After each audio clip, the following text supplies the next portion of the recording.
Hi guys and welcome back to my channel Popcorn Reviews. I'm Farhad. If you're new to this channel then please smash that subscribe button now. And today the film that I'm going to be talking about is the new Malayalam film which is called Padmini, which is now streaming on Netflix. Now it has been a while since I've reviewed a Malayalam film from last week. It was Neymar.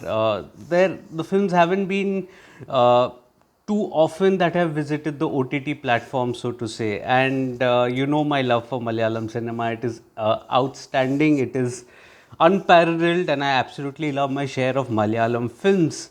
However, the industry has been in a bit of a lull post the film 2018, and that is reflecting in the number of Malayalam films that are making it to the OTT platforms as well. The conversion ratio from the theatrical to the OTT release is either taking a while or it's just not happening. The conversion is not happening. So it is a little worrying sign, but then despite that, the content of Malayalam film always remains outstanding, even on a bad day. Even on a bad day, they are far superior than some of the other contents that are really making the rounds across languages.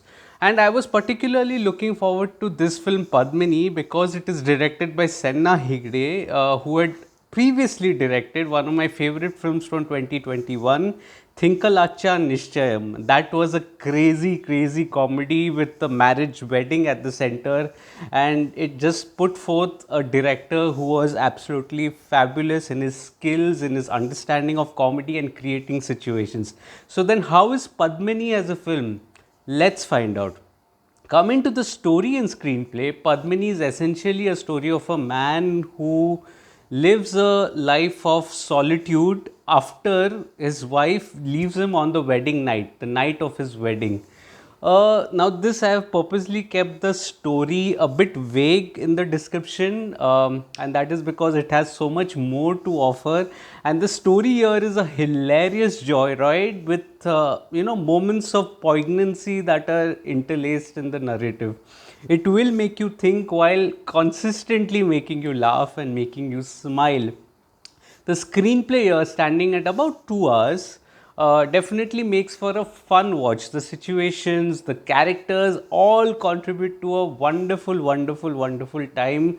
The 2 hours of my life were absolutely splendid, absolutely splendid. I absolutely love this film that was there. So the drama here, it opens with a bunch of voiceovers that literally paint a picture of a wedding. So there are moments of chaos while eating or with the camera, or even some of the other ceremonies that take place.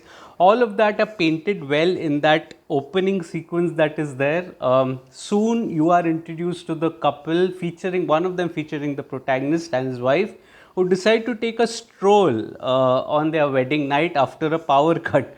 And as a turn of events would take place, the wife runs away, leaving him behind, and that essentially forms the prelude of the film, so to say. And that is actually a hilarious premise on which the drama consistently builds up upon. Now, the proceedings are engaging and they are hilarious.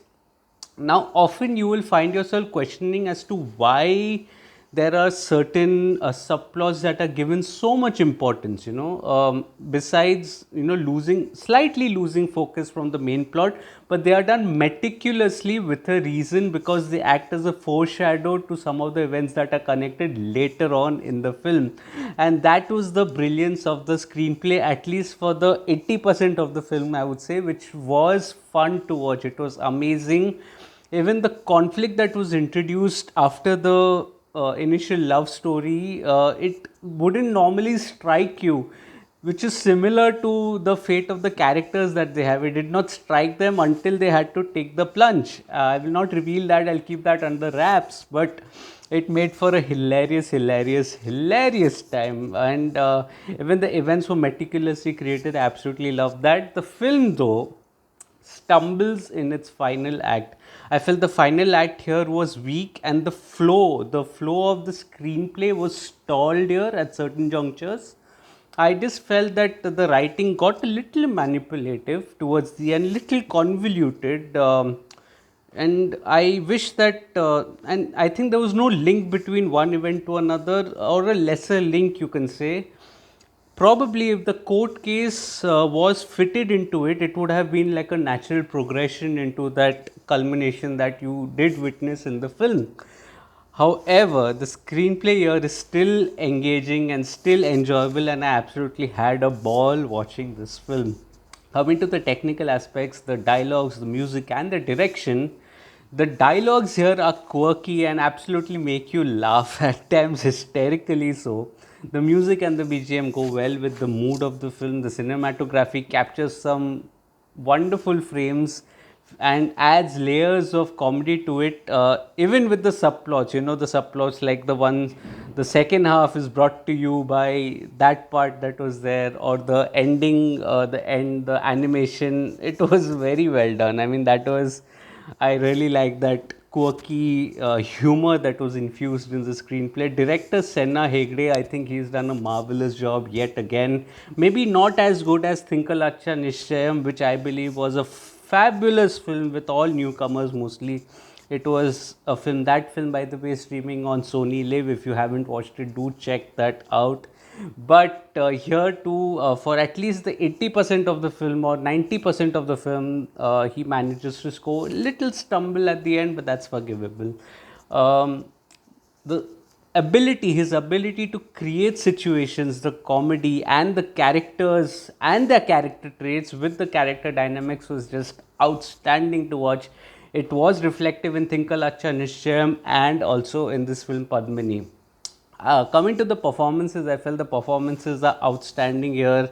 I quite like the character of Sajin, who is a regressive, goofy fellow and has his humor absolutely on point. Aparna Balamurli is really affable and does quite a good job. Even Madonna, Sebastian, I think she did a very, very good job. Very dignified in her approach, and she did a marvelous job. Vicious, Vinci Aloysius, I'm sorry, pronouncing it wrong. Vinci Aloysius, I think she did a good job as well. You know, there was a twang of humor in her character, and that I think was unique to it. But Kunchacko Boban, I think he was fabulous again. A calm demeanor with, you know, a turmoil of emotions inside him, which resulted in bouts of anger at several instances. And I think that was something that was very well portrayed as well. Some of the other characters also do a wonderful job. Overall, I felt Padmini is a hilarious joyride, and it makes for a fun watch with moments of poignancy also laced into it. As I said earlier, it's available on Netflix. If you watch the film, let me know your thoughts on the same in the comment section. If you're liking this video, please smash that like button. Please subscribe to the channel, press that bell icon, share this video with your friends and family. Every little help helps a small creator like me. If you'd like to read my full review of Padmini on my site, Popcorn Reviews with a double S, the link of which is in the description box below, do visit that as well. Also follow me on different social media platforms like Facebook, Instagram, Twitter and Letterboxd. I do not end up making a video on everything that I watch, but I do write a lot.